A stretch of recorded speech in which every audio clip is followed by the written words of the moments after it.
something to look at when you're going through the process and be very clear about your decisions.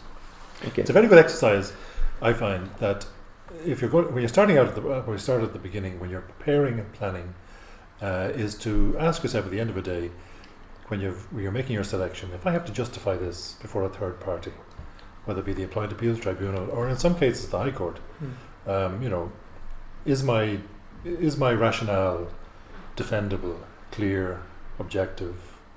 And if you've gone through that exercise, you won't go too far wrong. Okay, somebody wants to know here the difference between collective and individual redundancy. Now, that I haven't come across that. So, well, without going into great detail of it, there is now legislation that covers collective redundancies, and it defines various, depending on the size of the organisation and the percentage of the workforce. But there's now obligations that if you're going to have collective redundancies, more than one, more than five, that you must notify the minister, you must enter into consultation, and so that there can be no surprises, and it's to protect employees in situations whereby a certain percentage of the workforce will be made redundant. There's a proposal to make them redundant. It's very specific about how you have to consult as well in terms of timing, Yeah. and whether it's a union or non-union environment. Again, consult with the representatives or with staff themselves. So there is very clear guidelines laid down very clear, in terms of size of organisation and the length of time as well. But the crucial thing that people tuning in this morning need to remember about the consultation piece under the collective is that you are barred for 30 days. Oh yes, from making any announcements or decisions or issuing RP50s or whatever else. You must enter into that 30-day period to consult. And there is within the legislation, and we won't get into the detail of that, people can check that out, but there are requirements as to what consultation means. And I think the first point and the most important one is really you're trying to mitigate the number of jobs that would be affected. That's the first rationale of the collective process. Consultation process. So the consultation process is about minimising the number of people that but also it's about no surprises. We brought up that issue last week or the week before in relation to was this consultation process a box ticking exercise, or is it for real? Does real consultation take place? It's for real, and increasingly you find even take the Dell workers, for example, where it was a non-unionised environment, very much that American, I can't say anti-union, but let's say non-union attitude. They even formed the Dell Workers Association or whatever it was to put structures in place to make sure that there was negotiations, and indeed it is in the employer's interest to make sure that they have consultative and representative structures in place, because it's only at times when, like this in redundancy, when they need somebody to talk to. Frank, the reality is, look, let's face it, the reality is by the time the consultation process takes place, right? Yeah.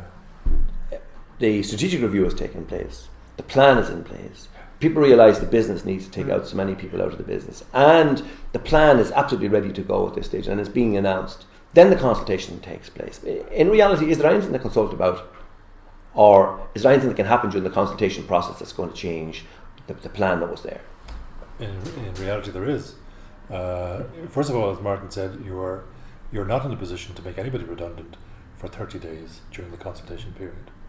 I go back, I don't want to hammer the point. You have union environments and non-union environments.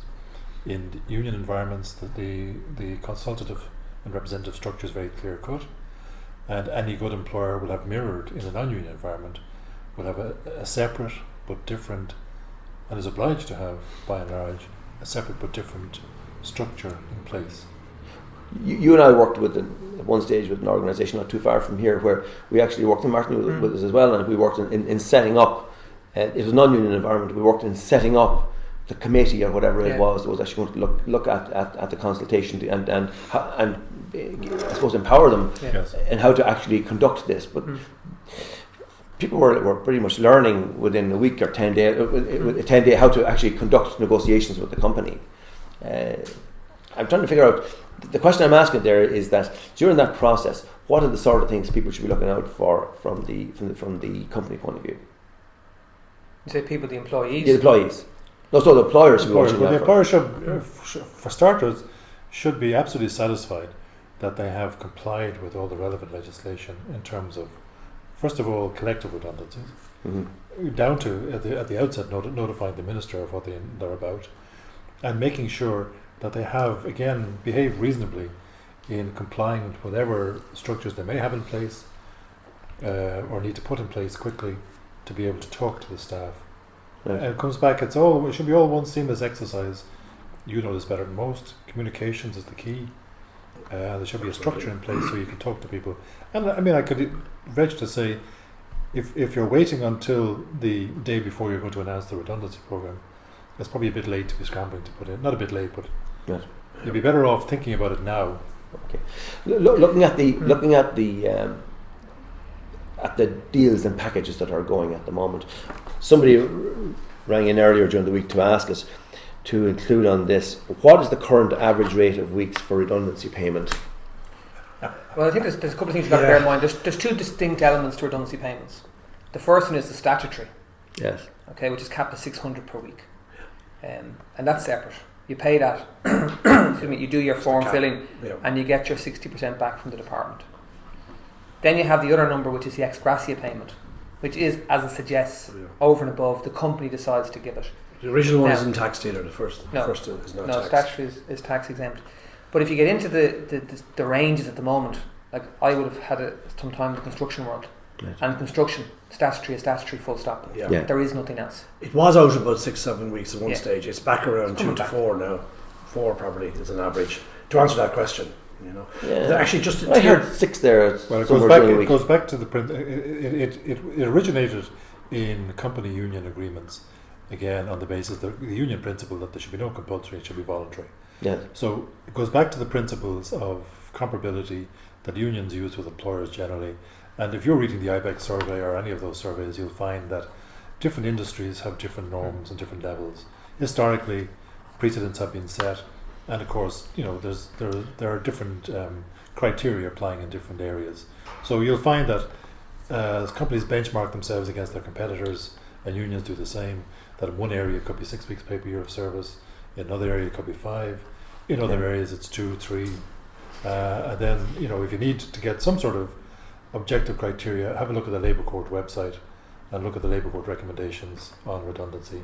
You'll get a guide from what the Labour Court is saying. But the graph is going down, is it, John? You were saying? It is going down. The graph is going down. Yeah. Just on that point, I mean, to give a plug to Michael MacDonald and our colleagues in CIPD Ireland, there's a very good fact sheet on the CIPD website and on Ireland, on the Irish version, on the Irish branch one, which some of the younger HR managers looking in might like to look at. So it changes over time. It's one of those things that's a movable feast. Depends on the nature of people's ability to pay, what the market is doing, but there's no absolutes. No. The only absolute you have is that you're entitled to statutory. Yeah. By the way, anything over statutory, just to be clear, is an ex-gratia payment from the company. That's right.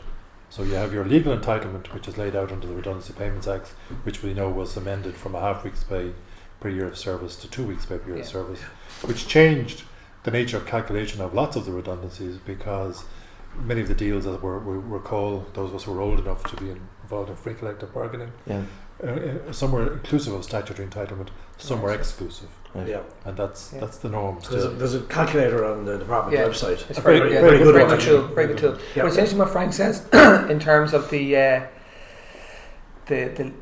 statutory being the legal entitlement, because you see headlines in newspaper where banner headlines saying, you know, company paying bare legal minimum, but that's what it is. It is a legal minimum. Yeah. You know, legal maximum. exactly. Yeah. So take it. You know, It's legal maximum. okay. That's what they're branding it as. If we're looking at part-time staff being made redundant, in terms, what's their position in relation to calculations for part-time staff? Same. It's 104 weeks. Same calculation. There's a calculator on, John says, on the ntemp.ie, which is the department of whatever it is called now, transport. Still, isn't it? Yeah.